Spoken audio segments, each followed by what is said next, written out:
Selamat pagi, selamat datang di dalam acara studi Iman Kristen Remaja dari Gereja Reform Injili Indonesia Buaran pada kesempatan tahun 2021 ini. Saya senang menyambut remaja sekalian yang mengikuti acara ini, dan doa saya adalah program ini sungguh-sungguh menjadi program yang diberkati oleh Tuhan dan memperlengkapi saudara sekalian di dalam pengertian iman yang utuh, ya, terintegrasi dan dapat dipertanggungjawabkan pastinya. Kita akan melewati beberapa sesi sepanjang 3 hari ini.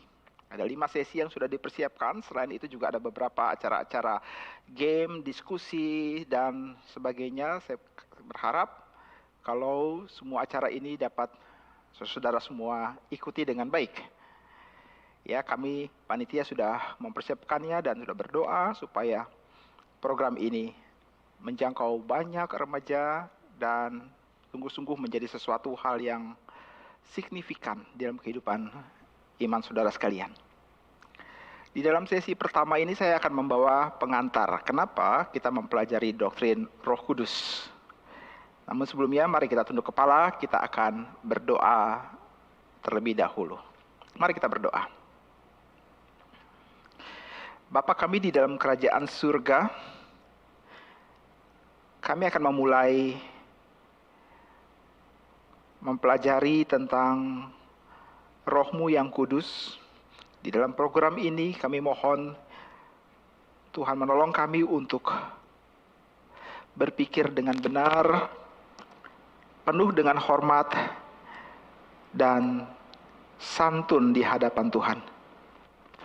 Kami mohon kiranya Tuhan mengajarkan kami sesuatu tentang diri-Mu, secara khusus pribadi Roh-Mu yang kudus. Karena dengan pengenalan akan Tuhan yang benar, kami bisa mengasihi Tuhan dengan benar. Berkati setiap remaja yang mengikutinya. Berkati hamba-Mu ini juga dan semua hamba-hamba Tuhan yang akan terlibat di dalam mengajar ini. Dengarkan doa kami, dalam nama Tuhan Yesus kami berdoa. Amin. Ya, tema pertama ini adalah bagian pengantar tentang mengapa kita mempelajari tentang doktrin Roh Kudus. Ini adalah sesi yang pertama kita. Bapak Ibu sekalian, atau saudara sekalian, lebih enak saya memanggilnya begitu ya, saudara sekalian. Mengapa kita mempelajari doktrin ini? Karena Alkitab mengatakan di dalam catatannya, mari kita membuka di dalam Injil Yohanes pasal yang ke-14. Injil Yohanes pasal yang ke-14, saudara-saudara yang ada Alkitab di depan saudara, mari kita membuka bersama-sama Injil Yohanes pasal yang ke-14. Ayat yang ke-15 dan 16. Perkataan ini atau ajaran ini Tuhan Yesus katakan sebelum Tuhan Yesus ditangkap, diadili dan dijatuhi hukuman disalib. Kita akan melihat ayat yang ke-15, 16, 17. Jikalau kamu mengasihi aku, kamu akan menuruti segala perintahku. Aku akan minta kepada Bapa, dan ia akan memberikan kepadamu seorang penolong yang lain, supaya ia menyertai kamu selama-lamanya, yaitu Roh kebenaran. Dunia tidak dapat menerima dia, sebab dunia tidak melihat dia dan tidak mengenal dia. Tetapi kamu mengenal dia. Perhatikan ada kata-kata itu. Tetapi kamu mengenal dia, dan sebab ia menyertai kamu dan akan diam di dalam kamu.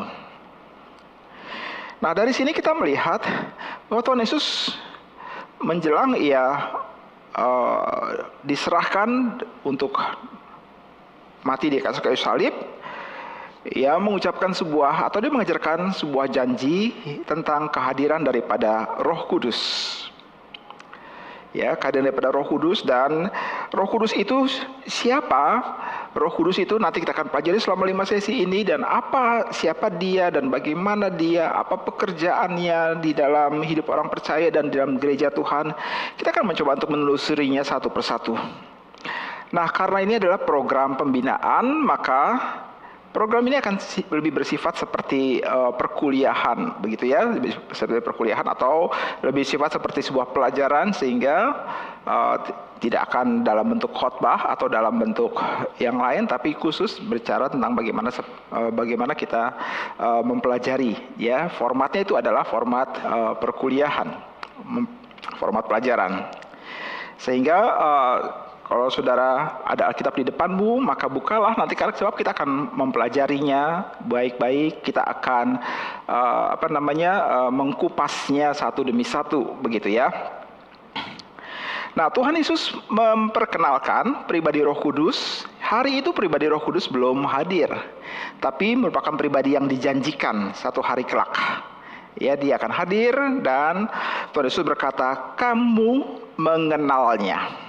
Kamu mengenalnya. Ia akan mengutus Roh Kudus itu yang akan menyertai selama-lamanya. Dunia tidak akan mengenalnya, tetapi kamu mengenalnya. Berarti ada sebuah tuntutan dan possibility, kemungkinan bahwa setiap orang percaya dapat mengenalnya.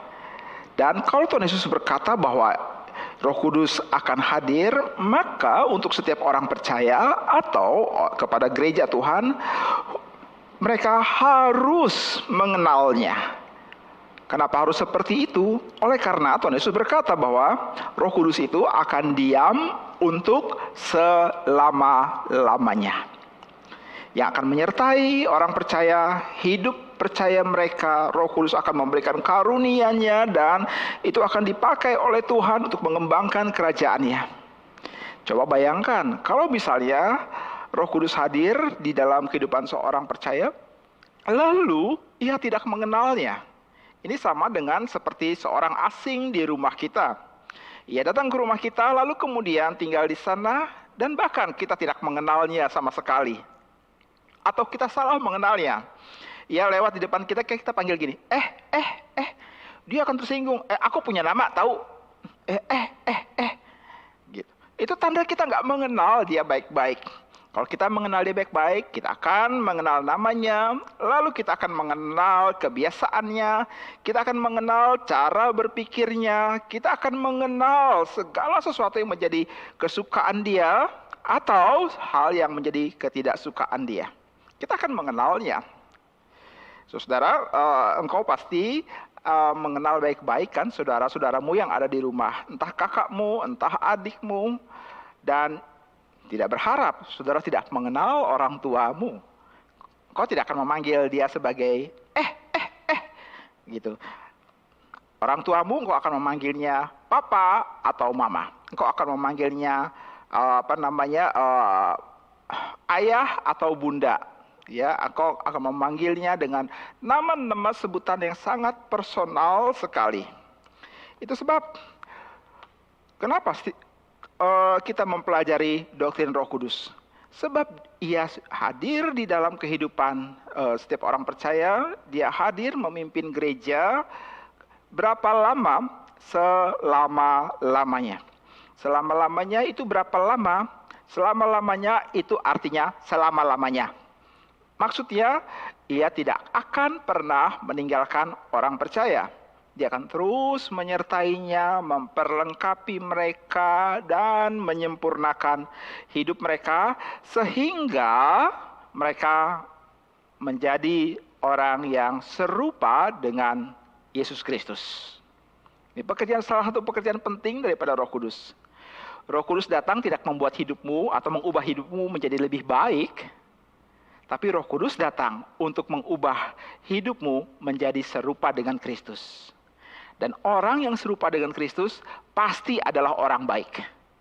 Jangan dibalik. Sekali lagi ya, Roh Kudus datang tidak membuat hidupmu menjadi lebih baik. Tapi di titik pertama adalah dia mengubah hidupmu menjadi serupa dengan Kristus. Dan orang yang sedemikian, yang serupa dengan Kristus, pasti hidupnya lebih baik. Ya, dan itu sebab kita mempelajarinya. Dia menyertai kita, Allah di dalam kehidupan kita. Nah, istilah doktrin Roh Kudus itu dikenal dengan istilah pneumatologi. Ya, pneumatologi. Ini nama teknisnya, mata pelajaran ini, pneumatologi. Dari etimologi terbagi dari dua bagian, yaitu yang pertama adalah pneuma. Saya mencoba untuk sedikit lebih teknis cantumkan istilah bahasa Yunaninya. Saudara pasti bisa membacanya bahasa Yunani itu, bukan? Ya, aksara bahasa Yunani saudara sudah mempelajarinya. Saudara yang di SMA, pada waktu saudara mempelajari fisika, mempelajari kimia, maka lambang-lambang alfa, beta, delta, gamma, epsilon, saudara pasti mempelajarinya, bukan? Dan cara membacanya pun juga gampang, sama seperti kita membaca dalam bahasa Indonesia. Nah, pneuma, ya, jadi tulisannya seperti itu. Pneuma. Lalu kemudian artinya itu bisa roh, atau bisa juga disebut artinya adalah nafas, gitu ya. Sementara istilah yang lain itu adalah logos, ya, yang artinya adalah faham atau ilmu. Sehingga di dalam konteks iman Kristen, maka pneumatologi itu adalah pengajaran yang ada di dalam Alkitab tentang pribadi serta pekerjaan dari Roh Kudus.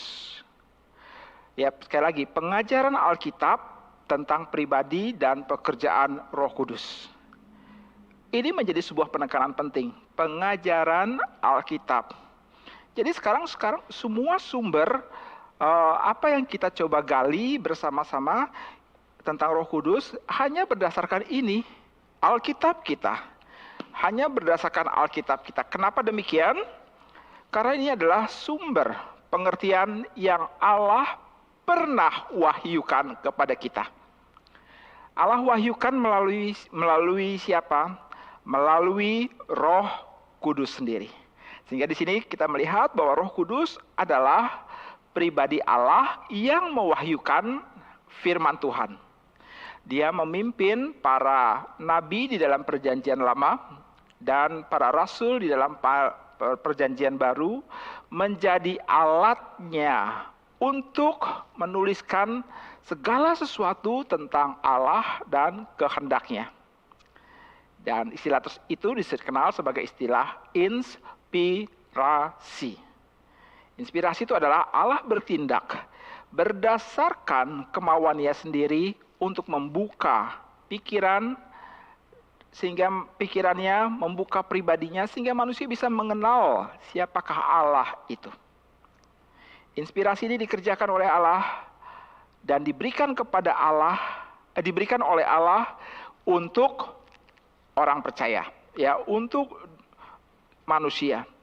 Dan inspirasi ini sekarang sudah selesai. Tidak akan pernah lagi ada inspirasi yang baru. Nanti penjelasan berikut di dalam sesi-sesi yang lain. Jadi sekali lagi saudara, inspirasi itu sudah selesai dan tidak akan pernah lagi ada inspirasi yang baru. Segala sesuatu tentang Allah dan segala sesuatu tentang kehendaknya sudah lengkap. Seperti yang kita miliki di dalam Alkitab, firman kita. Firman yang Tuhan berikan. Roh Kudus mengerjakan inspirasi. Dia menafaskan kehendak Allah, dia memberitahukan kehendak Allah, dan manusia itu seperti menjadi alat sebagai pena daripada Allah untuk menuliskan segala sesuatu yang manusia perlu dan dapat ketahui. Ya, di luar itu tidak ada inspirasi. Inspirasi hanya satu, yaitu hanya melalui pekerjaan Roh Kudus. Sehingga segala sesuatu pengalaman kita, pengalaman iman kita, dan segala sesuatu hal yang kita katakan bahwa ini adalah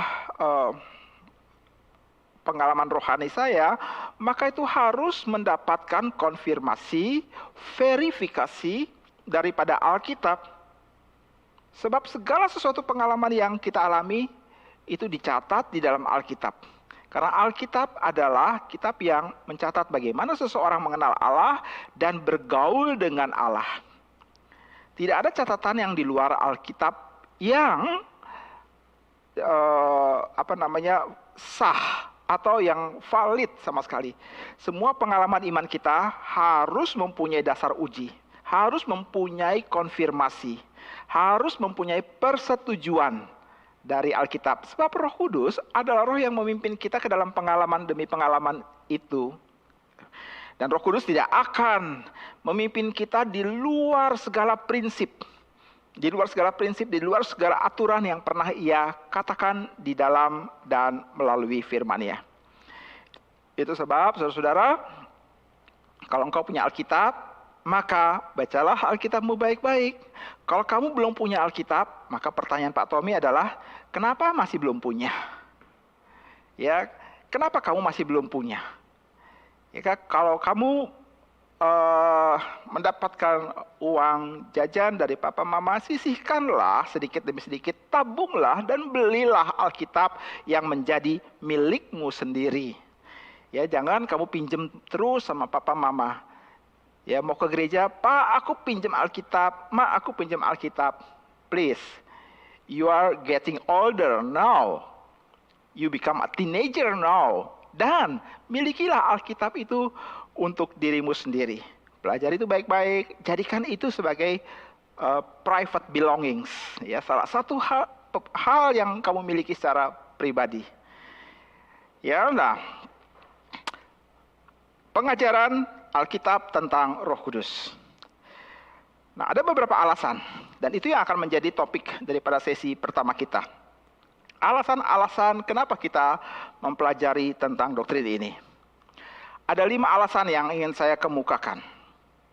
Ya, ada 5 alasan. Yang pertama adalah keutuhan pengenalan akan Allah. Yang kedua, kita mempelajarinya karena hidup Kristen itu memiliki ketegangan. Ya, tarik-menarik. Tarik-menarik apa? Sebentar, nanti saya jelaskan. Lalu ketiga, kenapa kita mempelajarinya? Karena ini bicara mengenai bagaimana kita melihat pengalaman konkret. Ya, pengalaman konkret dengan Allah. Yang keempat, karena doktrin ini dianggap sebagai doktrin yang terabaikan. Dan yang kelima adalah kita hidup di dalam zaman yang sangat menekankan pengalaman. Gitu ya. Zaman yang sangat menekankan pengalaman. 5 hal ini yang akan kita soroti dalam sesi pertama. Mari kita lihat satu persatu. Pertama adalah keutuhan pengenalan akan Allah. Keutuhan pengenalan akan Allah. Di dalam iman Kristen, Allah yang menyatakan diri di dalam Alkitab itu adalah Allah Tritunggal. Ya, Allah Tritunggal. Nah, ada banyak orang berkata bahwa Allah Tritunggal itu tidak biblika. Oleh karena istilah Tritunggal itu memang tidak ada di dalam Alkitab. Saya mau mengatakan betul. Istilah Tritunggal itu nggak ada di dalam Alkitab. Itu baru dirumuskan oleh seorang bapak gereja. Ya, nanti saudara cari tahu siapa bapak gereja yang merumuskan istilah Tritunggal.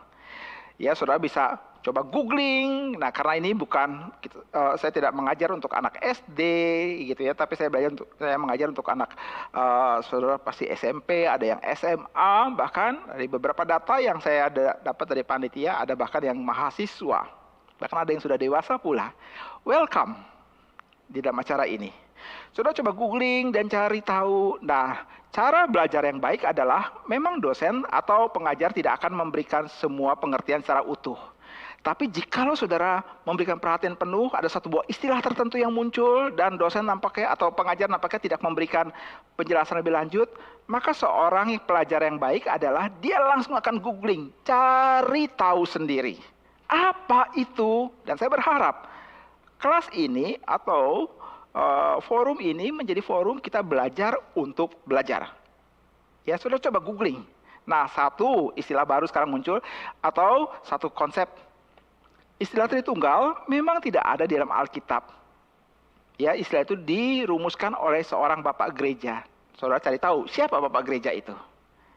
Ya, memang istilah ini tidak muncul, tetapi saudara jangan salah, konsep Tritunggal itu menyeluruh, menjelajah dari PL menuju kepada PB. Konsep loh, perhatikan baik-baik, konsep, bukan istilah. Saudara nggak akan ketemu itu di dalam perjanjian lama dan dalam perjanjian baru. Tapi kalau bicara mengenai konsep, saudara akan menemukan semenjak Kejadian 1 ayat 1, kita sudah melihat konsep itu mulai Tuhan bentangkan. Pada mulanya adalah firman, firman itu bersama-sama dengan Allah, firman itu adalah Allah. Ya, itu di dalam Yohanes 1 ayat 14. Kejadian 1 ayat 1, pada mulanya Allah menciptakan langit dan bumi, langit belum terbentuk dan roh Allah melayang-layang di atasnya. Pribadi pertama dan pribadi ketiga. Lalu Yohanes 1 ayat 14 seakan-akan menjadi gema daripada Kejadian 1, tapi mengeluarkan atau memperkenalkan pribadi firman. Nah, konsep itu sudah muncul. Konsep itu muncul. Ya, nah.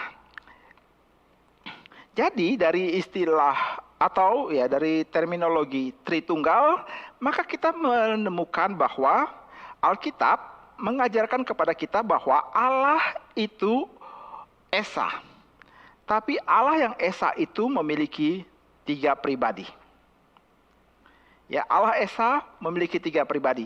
Pribadi pertama adalah Allah Bapa, pribadi kedua adalah Allah Anak, dan pribadi ketiga adalah Allah Roh Kudus. Ya, Allah itu Esa. Tapi Allah yang Esa memiliki 3 pribadi. Perhatikan, dari definisi utama ini saya mencoba untuk menurunkannya. Allah yang Esa, turunan pertama. Allah yang Esa bukan berarti satu pribadi. Allah yang Esa memiliki 3 pribadi. Kemudian, turunan kedua. Allah yang 3 pribadi bukan berarti 3 Allah. Cukup jelas? Sekali lagi. Allah yang Esa, Allah yang satu itu bukan berarti Allah hanya satu pribadi. Melainkan 3 pribadi. Pribadi Bapa, pribadi Anak, pribadi Roh Kudus. Lalu Allah yang 3 pribadi bukan berarti 3 Allah, tapi 1 Allah. Saya harap ini jelas gitu ya. Nah, doktrin Roh Kudus adalah doktrin yang secara spesifik mempelajari pribadi yang ketiga daripada Allah Tritunggal. Ya, catatan pertama. Ada beberapa catatan yang saya munculkan di sana. Di dalam catatan yang pertama adalah Roh Kudus adalah pribadi ketiga daripada Allah Tritunggal. Di pribadi ketiga. Kalau dia pribadi ketiga, bukan berarti, catatan kedua, dia lebih rendah daripada Allah Bapa dan Allah Anak. Dia memiliki kesetaraan, dia memiliki kedudukan, dan dia memiliki hak untuk mendapatkan penghormatan, penyembahan yang sama seperti kepada pribadi Bapa dan pribadi Anak. Catatan yang ketiga, Roh Kudus adalah pribadi yang menyertai orang percaya sepanjang abad dan tempat. Nah, di dalam bagian ini memang kita membicarakan tentang pribadi Roh Kudus. Tetapi pribadi Roh Kudus tidak akan pernah bisa dibicarakan sendiri. Harus berkaitan dengan pribadi kedua dan pribadi pertama. Harus ada kaitannya, sebab ketiga pribadi ini memiliki persekutuan yang kekal satu dengan yang lain. Ketiga pribadi ini adalah pribadi yang memiliki relasi yang kekal satu dengan yang lain. Sebab ketiga pribadi ini adalah Allah. Ya, memiliki persekutuan, memiliki relasi kekal. Berarti juga mempunyai pikiran yang kekal, mempunyai kehendak yang kekal. Bapa, Anak, dan Roh tidak pernah saling berselisih atau bertolak belakang di dalam hal pikiran dan tindakan. Nah, kalau kita bicara mengenai Roh Kudus, yang nanti kita akan pelajari bahwa dia adalah pribadi yang menyertai orang percaya, maka dia pasti akan memimpin hidup orang percaya, tidak berlawanan dengan kehendak Bapa dan kehendak Anak. Karena saling berkaitan satu dengan yang lain. Tidak bisa kita mengatakan Roh Kudus memimpin kita di luar kehendak daripada Bapa dan Anak. Nggak ada cerita itu. Karena Alkitab berkata, Roh Kudus memiliki relasi kekal dan mempunyai persekutuan yang kekal dengan kedua pribadi yang lainnya. Ini penting sekali. Ya, ini hal yang pertama. Yang kedua, kita mempelajarinya karena kita memiliki ketegangan di dalam hidup Kristen. Maksudnya apa? Maksudnya, orang Kristen, yang disebut sebagai orang Kristen itu apa sih? Orang Kristen adalah orang yang percaya kepada Kristus. Ya, Kristen itu adalah orang yang percaya kepada Kristus. Bahkan kadang-kadang ada yang berkata, orang Kristen itu katanya Kristus yang kecil. Saya perlu mengatakan bahwa kita mesti hati-hati menggunakan terminologi itu. Ya, sebab istilah Kristus yang kecil perlu ada catatannya. Tapi saya lebih suka menunjukkan bahwa disebut Kristen itu adalah menunjukkan bahwa label itu menunjukkan bahwa kamu adalah pengikut daripada Kristus. Nah, setiap orang Kristen itu adalah orang yang sudah ditebus oleh Kristus. Hidupnya dirubah oleh Kristus berdasarkan pekerjaan Kristus di kayu salib baginya. Itu sebab orang Kristen disebut sebagai orang kudus. Ya, dia disebut sebagai orang kudus. Orang kudus adalah orang yang sudah disucikan atau dikuduskan dari dosa-dosanya. Paulus berkata di dalam catatannya bahwa yang disebut sebagai orang kudus, dalam terminologi yang disebut adalah orang yang sudah mendapatkan keselamatan daripada Allah melalui Kristus. Orang kudus juga bisa disebut sebagai orang yang dikeluarkan dari belenggu kegelapan kepada terang Tuhan yang ajaib. Petrus berkata kalimat seperti itu. Ya. Nah, orang kudus, Roh Tuhan mengubahnya menjadi orang kudus. Tetapi orang Kristen juga adalah orang yang disebut orang berdosa. Loh, kenapa? Katanya sudah kudus, tapi juga disebut sebagai orang berdosa. Maksudnya, karena begini, setelah seseorang percaya kepada Kristus, maka mungkinkah dia masih berbuat dosa lagi? Sangat mungkin. Sebab ia masih hidup dalam daging dan darah. Dia masih mungkin berbuat dosa. Nah, itu sebab label orang berdosa itu masih tetap ada. Saudara, semenjak saudara percaya kepada Kristus, saudara masih berbuat dosa? Masih? Atau enggak? Saudara masih bukan? Dan Alkitab memang memberikan kita pengertian itu. Misalnya, Alkitab mengatakan di dalam nasihatnya dalam 1 Yohanes 1 ayat yang ke-9. Saudara boleh catat-catat ayat tersebut. 1 Yohanes 1 ayat 9. Ayat ini berkata, jika kita mengaku dosa kita, maka ia adalah setia dan adil. Sehingga dia akan mengampuni dosa kita dan menyucikan kita daripada segala kesalahan. Loh, berarti masih ada kemungkinan. Nah, kalau orang itu berbuat dosa, maka Tuhan memberikan jalan keluar. Kamu mengaku dosa, katakan itu kepada Tuhan dan mohon pengampunan. Nah, inilah ketegangan. Orang satu sisi orang kudus, di lain sisi adalah orang berdosa. Jadi kalau begitu, sebenarnya posisi saya di mana? Kalau saudara sudah percaya kepada Kristus, maka posisi saudara adalah orang yang sudah ditebus oleh Tuhan. Saudara tetap akan menjadi orang kudus. Label itu tidak akan pernah berubah. Ya.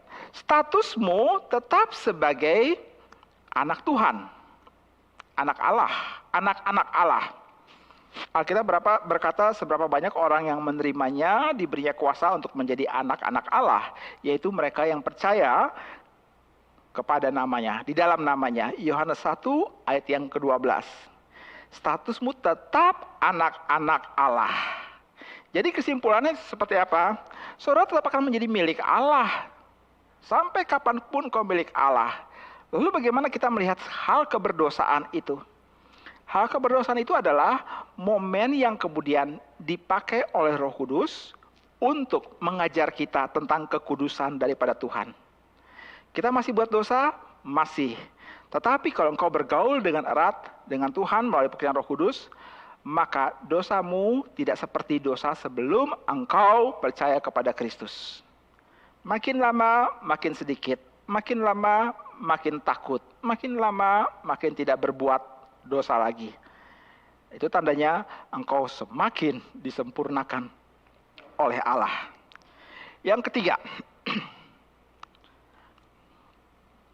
Roh Kudus membawa kita kepada pengalaman yang konkret bersama dengan Allah. Ayat yang tadi kita baca, Yohanes 14 ayat yang ke-16 sampai 17.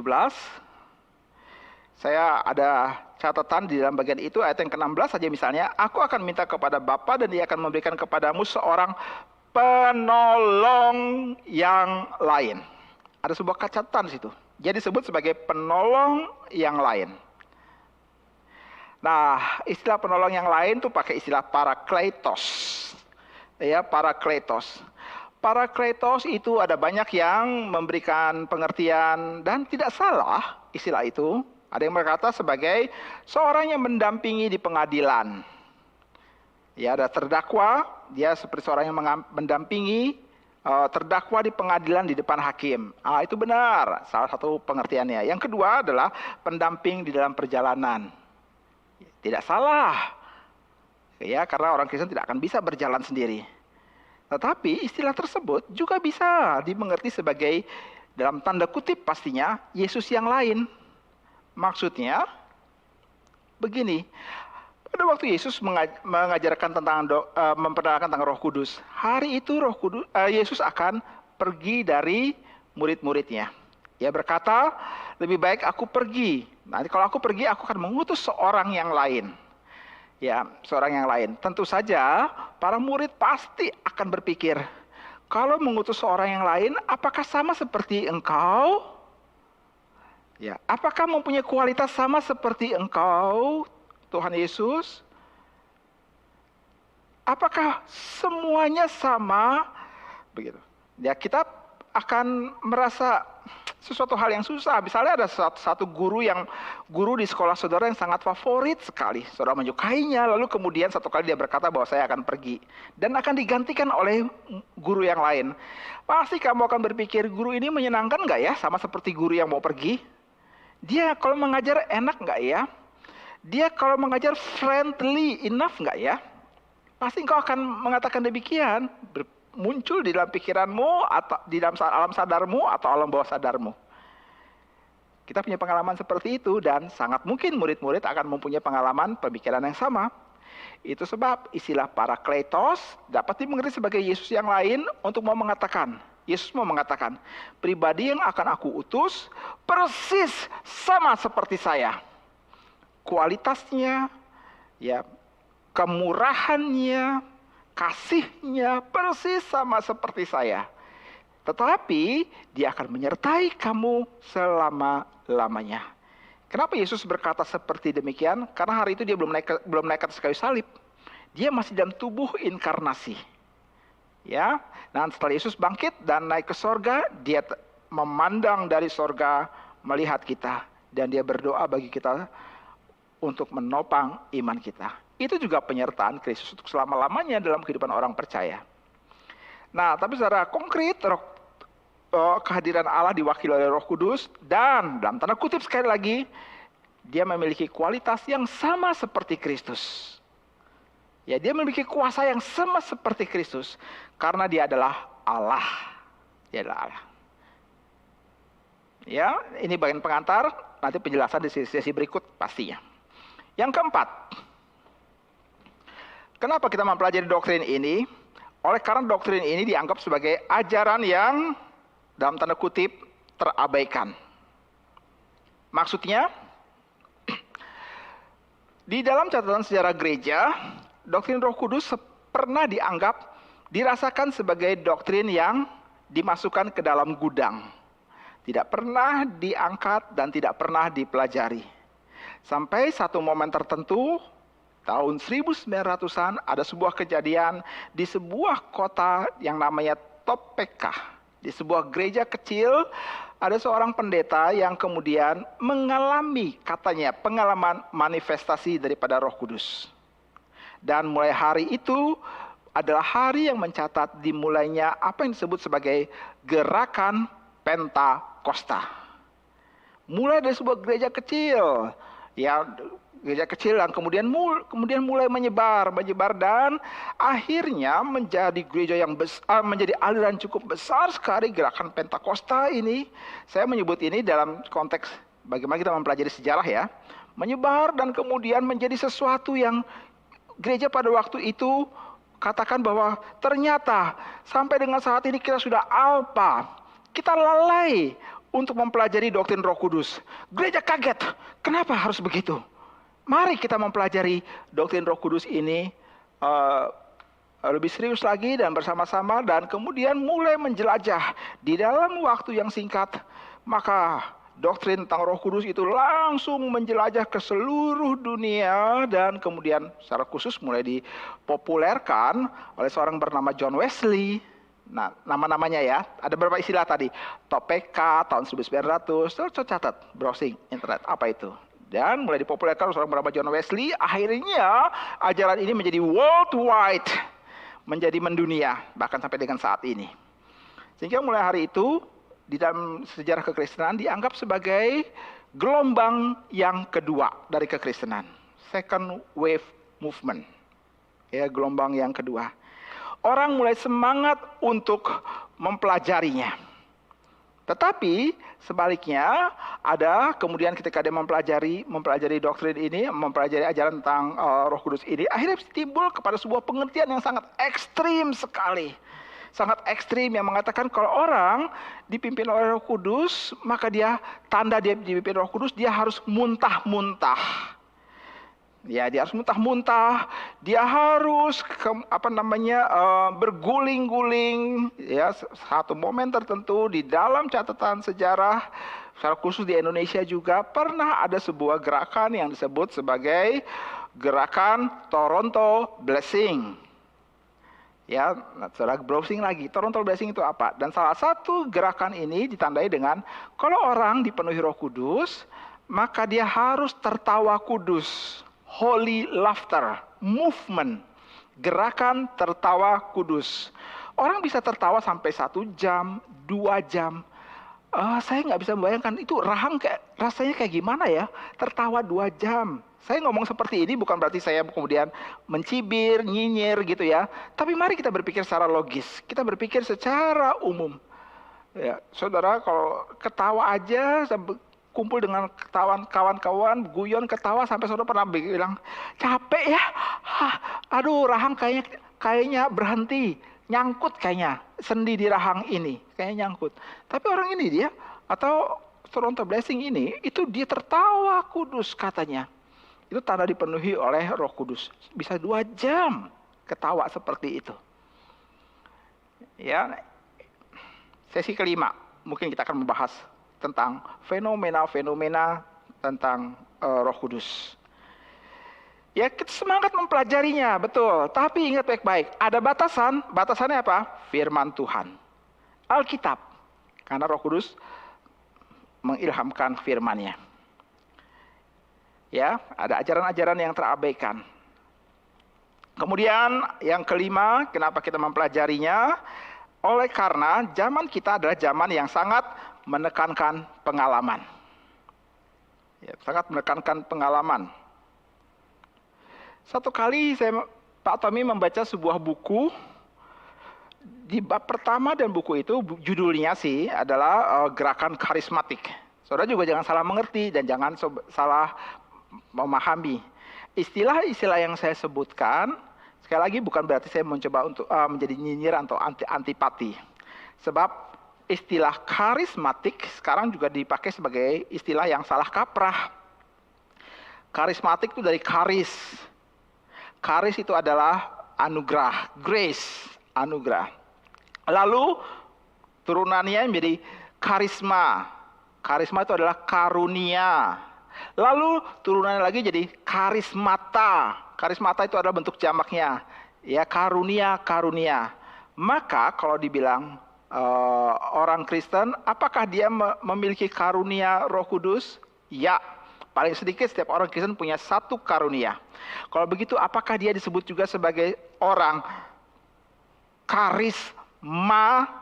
Ya, dalam pengertian kamu paling tidak punya satu. Tapi kalau kamu punya karunia banyak, maka dia boleh disebut sebagai karismatik.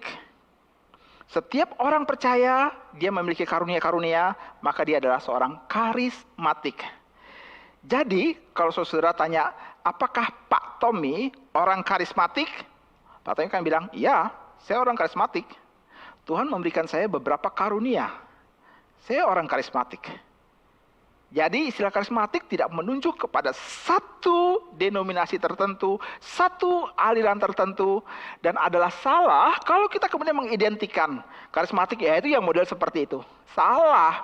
Karismatik itu sudah menunjuk kepada seorang Kristen yang sudah ditebus oleh Kristus yang diberikan karunia Roh Kudus untuk pembangunan tubuh Kristus. Itu adalah orang karismatik. Kalau saya sudah percaya kepada Kristus, Roh Kudus memberikan karunia-Nya. Saya orang karismatik. Kamu sudah percaya kepada Kristus, Roh Kudus akan memberikan karunia itu kepadamu. Dan kamu adalah orang karismatik pula.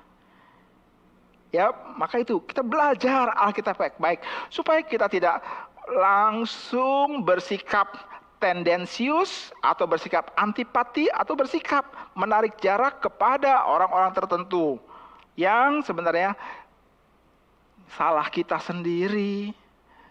Kita salah karena kurang belajar.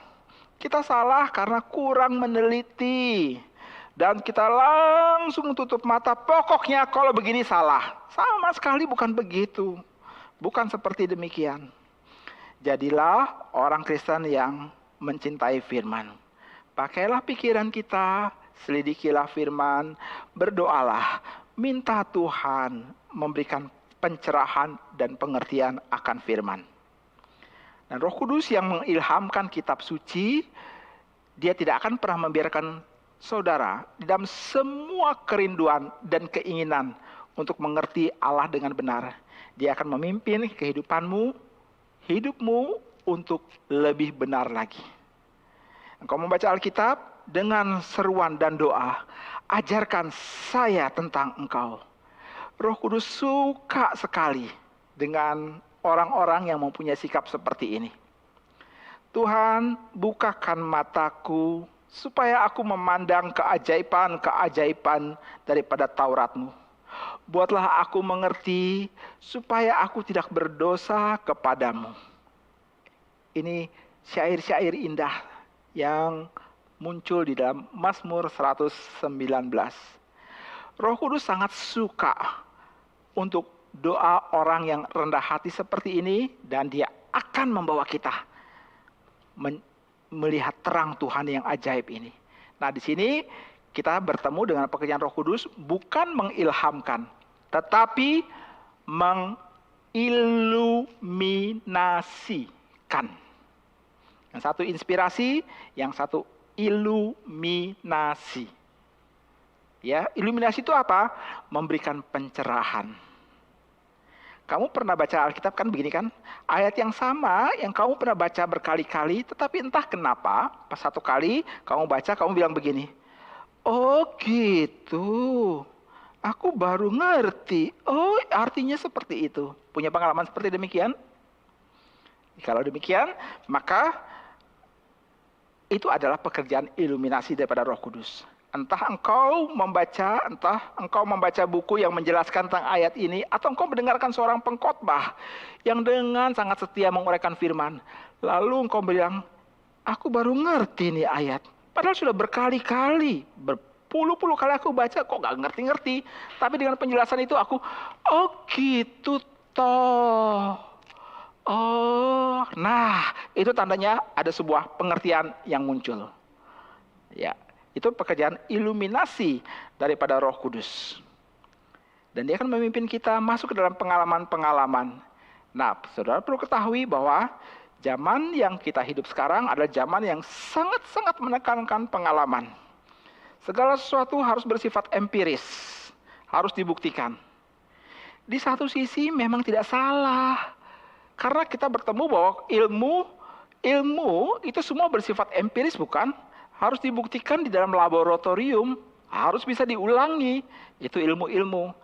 Gitu. Dan tanpa disadari, semua jiwa dan semangat seperti ini membawa seseorang kemudian mengklaim diri bahwa sekarang pengalaman kita bersama dengan Tuhan adalah suatu hal yang aku alami.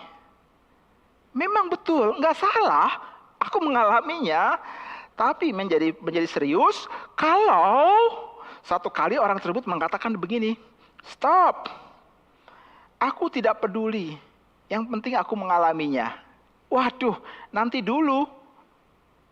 Nah, buku yang Pak Tommy coba sebutkan tadi, Gerakan Karismatik, yang ditulis oleh seorang bernama John MacArthur. Di dalam buku awalnya dia menceritakan tentang diskusi dengan seseorang, lalu kemudian orang ini setelah mendapatkan penjelasan daripada penulis buku ini, John MacArthur, dia mengeluarkan kalimat begini, I don't care what you have said. The most important thing is I experienced it. Aku nggak peduli apa yang kamu katakan. Aku nggak peduli, yang penting aku mengalaminya. Oh, ini salah besar. Salah besar. Kita mengalami, betul. Tapi seperti di awal tadi saya berkata, mengalami karena semua pengalaman harus mempunyai verifikasi. Verifikasi daripada Alkitab. Sekarang Pak Tommy tanya, apakah di Alkitab ada yang mengatakan kalau orang dipenuhi oleh Roh Kudus maka dia harus muntah-muntah? Ada catatan itu? Pasti enggak, bukan? Enggak ada orang yang di dalam Alkitab dipenuhi Roh Kudus dia muntah-muntah. Gitu. Apakah ada orang yang dipenuhi Roh Kudus lalu dia membuka bajunya, mengangkat bajunya, ya rok tersibak, seperti demikian? Enggak ada. Nah, karena itu hati-hati baik-baik. Stop. Orang ini berkata, aku nggak peduli. Yang penting aku mengalaminya. Orang itu sedang menghina Roh Kudus loh. Ya, orang itu mengatakan, aku mengalami pekerjaan bersama dengan Roh Kudus. Roh Kudus akan berkata, enggak tuh. Enggak, bukan begitu. Enggak tuh. Ya. Nah, sama seperti ilustrasi yang saya bilang gini.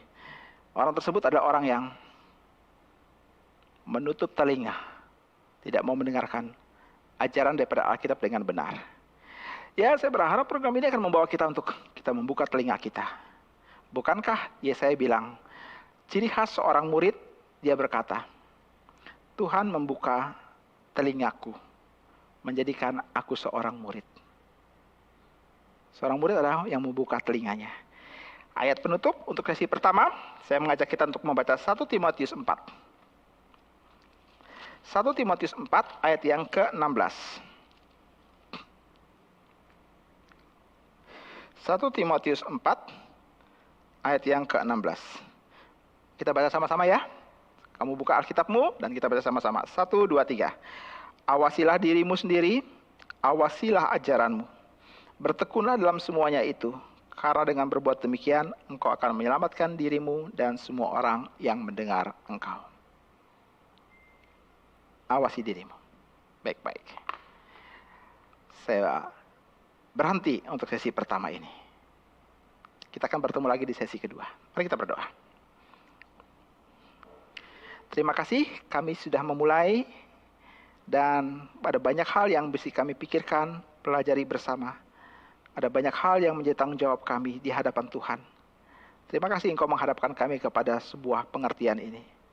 Pimpin sesi-sesi berikut, baik di hari ini maupun di 2 hari ke depan. Dengar doa ini Bapa, dalam nama Tuhan Yesus kami berdoa. Amin.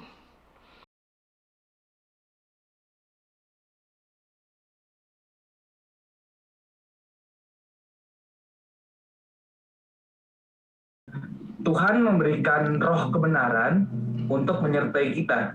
Karena roh kebenaran atau Roh Kudus itu sederajat istilahnya dengan Allah Bapa dan Yesus, tanda tanya. Apakah Ini, sederajat begitu? ya, apakah sederajat istilahnya dengan Allah Bapa dan Yesus? Istilahnya apakah sama dengan, maksudnya Allah Roh apakah sama dengan Allah Bapa dan Allah Anak? Itu yang saya tangkap. Jawabnya beda. Ya, Allah Tritunggal, kalau saudara perhatikan, tadi saya menjelaskan, Allah Tritunggal, itu berarti Allah yang Esa memiliki 3 pribadi yang berbeda. Pribadi Bapa, pribadi Anak, pribadi Roh Kudus. Nanti sesi kedua saya akan menjelaskannya lebih detail. Ya, berbeda. Allah Bapa bukan Allah Anak bukan Allah Bapa. Allah Bapa bukan Allah Roh bukan Allah Bapa. Allah Anak bukan Allah Roh bukan Allah Anak. Allah Bapa adalah Allah Bapa, Allah Anak adalah Allah Anak, Allah Roh adalah Allah Roh. 3 pribadi yang berbeda. Kok bisa begitu? Kalau kamu melihat di dalam catatan Alkitab, ada sebuah peristiwa. Tuhan Yesus pada waktu dibaptis, ada suara dari sorga yang berkata, inilah anak yang kukasihi. Kepadanya lah aku berkenan, dengarkanlah dia. Peristiwa apa? Bapa di sorga bicara tentang anaknya yang inkarnasi, Yesus Kristus.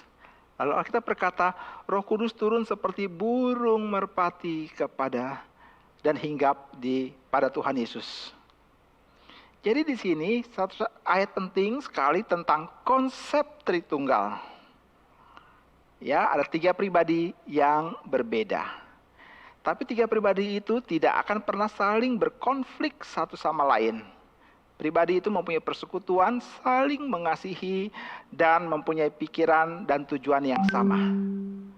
Ya, dan kalau contoh yang lain misalnya kamu membuka Matius pasal yang ke-28, ayat yang ke-18 dan seterusnya. Di sana ada catatan tentang, lebih baik kita buka. Kamu buka Matius 28. Injil Matius pasal yang ke-28 pada bagian yang terakhir. Ayat yang ke-19. Injil Matius 28 ayat yang ke-19.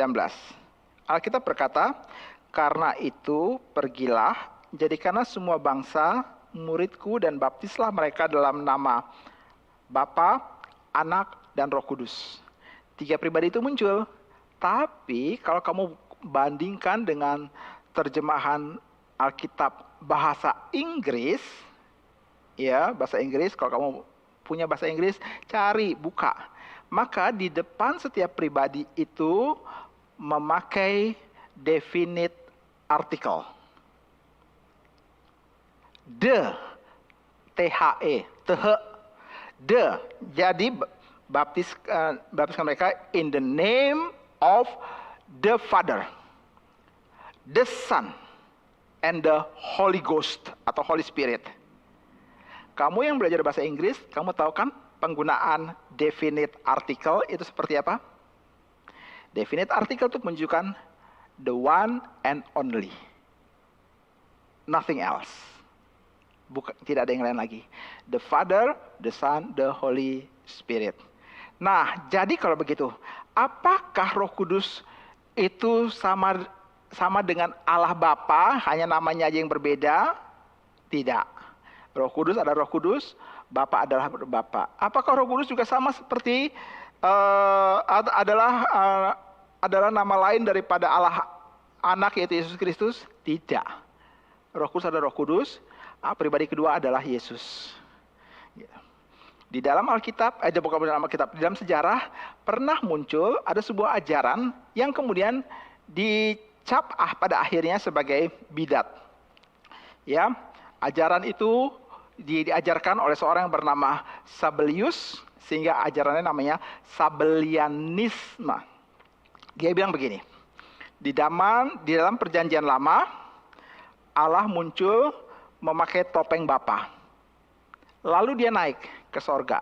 Di dalam perjanjian baru, ia turun lagi, tapi pakai topeng anak. Lalu dia naik lagi ke sorga. Sekarang di zaman ini, dia turun lagi pakai topeng Roh Kudus. Maka, sebenarnya Allah Bapa sama dengan Allah Anak, sama dengan Allah Roh Kudus. Saya tanya, berapa pribadi di situ? Hanya satu. Dengan tiganya itu apa? 3 penampakan. Tapi pribadinya berapa? 1. 3 cara penampakan. Sementara Alkitab mengatakan Allah pribadinya ada berapa? 3. 3 pribadi Allah bukan berarti 3 Allah. Ya, ini berbeda dengan konsep Trimurti. Ya, dari dalam kepercayaan yang lain. Ya, nah, ajaran Sabelius itu dianggap sebagai bidat. Ya, sebagai ajaran sesat oleh sejarah gereja. Baik. Ada lagi pertanyaan? Terima kasih Pak untuk jawaban pertanyaan pertama, dan ada pertanyaan kedua dan mungkin terakhir untuk sesi Q&A yang sekarang, untuk sesi pertama. Pertanyaannya adalah, saat kita berdoa, apakah kita berdoa kepada pribadi Roh Kudus atau ke pribadi Allah yang lain? Bagus. Dalam hal itu. Terima kasih. Tuhan Yesus berkata kepada para murid-muridnya yang dalam tanda kutip sepertinya iri kepada murid-murid Yohanes. Mereka datang kepada Tuhan Yesus dan berkata, Guru, ajarkan kami berdoa ya, seperti Yohanes mengajarkan murid-muridnya berdoa. Tuhan Yesus berkata, kalau kamu berdoa, berdoalah demikian. Bapa kami yang ada di dalam sorga, dikuduskanlah namamu, datanglah kerajaanmu, dan seterusnya, dan seterusnya. Yang kita kenal sebagai doa Bapa kami. Perhatikan Tuhan Yesus bilang, kalau kamu berdoa, berdoalah demikian. Bapa kami yang ada di dalam sorga. Berarti jelas sekali alamat doa kepada Bapa di sorga. Oke, sekarang di manakah pribadi kedua? Karena pertanyaan ini saya akan tafsirkan sebagai pertanyaan berkaitan dengan pekerjaan Allah Tritunggal di dalam doa. Perkara arti itu dalam doa. Ditujukan kepada Bapa, lalu di manakah pekerjaan Tuhan Yesus atau peranan Tuhan Yesus? Tuhan Yesus berkata, sampai dengan saat ini kamu belum pernah meminta sesuatu dalam namaku. Mintalah dan kamu akan menerimanya. Berarti kalau kamu berdoa, kamu harus berdoa ditutup dengan perkataan, kami meminta di dalam nama Tuhan Yesus Kristus. Karena dia adalah perantara satu-satunya antara Allah dan manusia, yaitu Yesus Kristus. Lalu Roh Kudus, kitab Roma berkata, Roh itu menolong kita untuk berdoa kepada Allah dengan keluhan-keluhan yang tidak terucapkan. Roma pasal yang ke-8. Sebab siapakah yang mengetahui pikiran Allah selain Roh Tuhan? Nah, dari sini kita melihat alamat doa kepada Bapa ditutup dalam nama Tuhan Yesus, dan Roh Kudus di mana? Roh Kudus seperti pribadi yang ada di belakang layar. Ada di belakang layar. Dia menopang, menolong kita di hadapan Allah di dalam kalimat-kalimat doa. Tapi, apakah kemudian kita boleh mengatakan atau menyebut Roh Kudus sebagai alamat doa kita? Satu kali Pak Tommy mendapatkan pertanyaan seperti ini dalam sebuah seminar. Wah, waktu itu kaget sekali dan Pak Tommy berkata, besok ya, saya coba jawab. Dan pulang dari seminar itu, karena seminar itu berseri, Pak Tommy coba cari di Alkitab. Saya belum tahu nih pertanyaan kayak begini. Ya, cari secara cepat di Alkitab, adakah orang berdoa kepada Roh Kudus? Secara khusus dalam catatan kitab Kisah Para Rasul. Jawabannya adalah, kesimpulannya, enggak ketemu sama sekali. Tidak ada catatan para rasul berdoa kepada Roh Kudus. Alamat doa kepada Roh Kudus. Sama sekali nggak ada. Dan saudara nggak usah terlalu sungkan dan khawatir dan takut kena kutuk karena tidak menjadikan Roh Kudus sebagai alamat doamu. Jangan khawatir. Roh Kudus adalah roh yang memang menempatkan diri di belakang layar. Alamat doa kepada Bapa jelas sekali. Kepada Allah Anak, bolehkah kita berkata dalam doa kita, Tuhan Yesus, boleh. Kenapa? Ada satu pengalaman yang sangat singkat di dalam Alkitab, bagaimana Petrus memanggil nama Yesus pada waktu dia tenggelam. Tuhan, tolong. Berarti ada alamat doa, ada alamat seruan kepada Tuhan Yesus. Tapi Petrus gak pernah berdoa dan berkata, Roh Kudus, tolong. Ya, nah dari sini kita lihat, tidak pernah di Alkitab menjadikan Roh Kudus sebagai alamat doa, dan itu tidak berdosa. Jangan sungkan, jangan khawatir. Gitu. Kalau nggak ada konfirmasi dari Alkitab, please don't do that. Bukan berarti Roh Kudus kemudian nggak dengar. Dia dengar di belakang layar. Dia pribadi yang menempatkan diri di belakang layar. Gitu. Jangan sungkan, karena Roh Kudus memang di situ. Ya, itu tempatnya yang Ia pilih sendiri. Ya, jadi kalau engkau berdoalah sesuai dengan apa yang Alkitab ajarkan. Baik. Pertanyaan lain? Ternyata masih ada pertanyaan lagi, Pak, untuk sesi kali ini. Pertanyaannya adalah,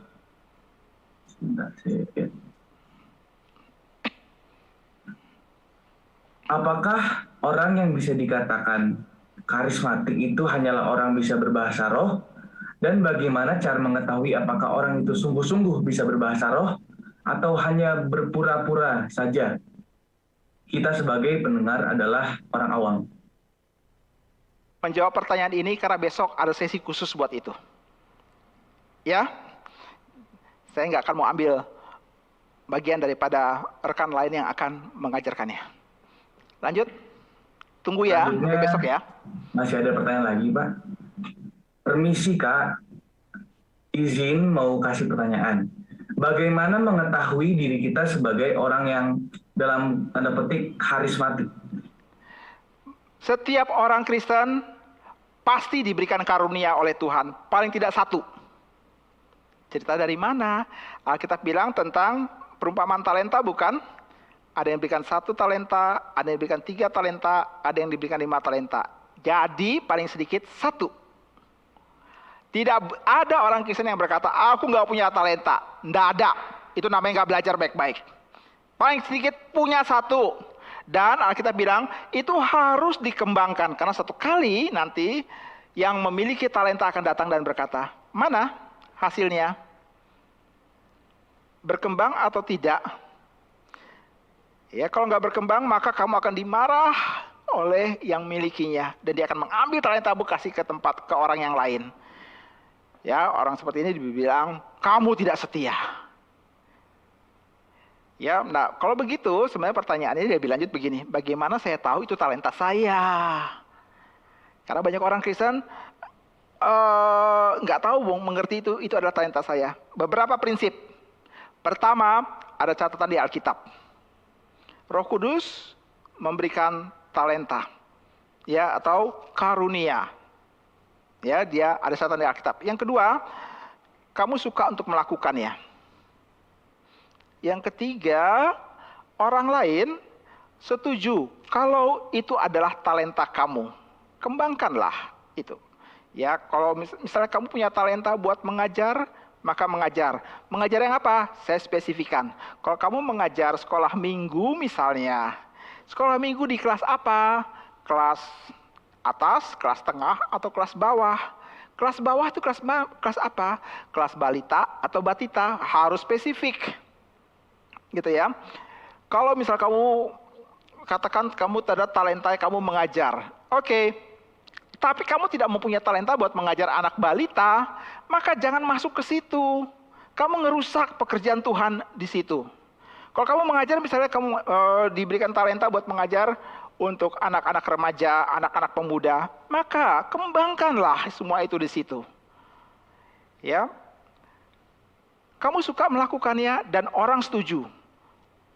Kamu talentanya di itu. Keempat, kamu menjadi berkat bagi banyak orang. Orang akan mengatakan, kalau kamu mengajar enak deh. Kalau kamu mengajar aku mendapatkan pengertian. Kalau kamu mengajar pikiranku menjadi cerah. Yang kelima, prinsip yang kelima adalah kamu akan berusaha sebaik mungkin untuk menjadikan lebih efisien dan efektif lagi. Ini yang dibilang Alkitab, dia melipat gandakannya. Maka kita berkata, setialah dalam perkara yang kecil, Tuhan akan menambahkan kamu kepada perkara-perkara yang lebih besar lagi. Apakah Tuhan melihat kamu sebagai orang yang dapat diminta pertanggungjawaban karena talenta yang sudah dikasih? Maka dengan 5 prinsip tadi, kamu lihat talentamu di mana. Jadi untuk bagian ini memang ada nuansa trial and error. Tapi Roh Kudus tidak akan memimpin kamu kepada langkah yang salah. Tapi dia memimpin kamu lewat sebuah proses. Gitu. Ya, lanjut. Ada lagi?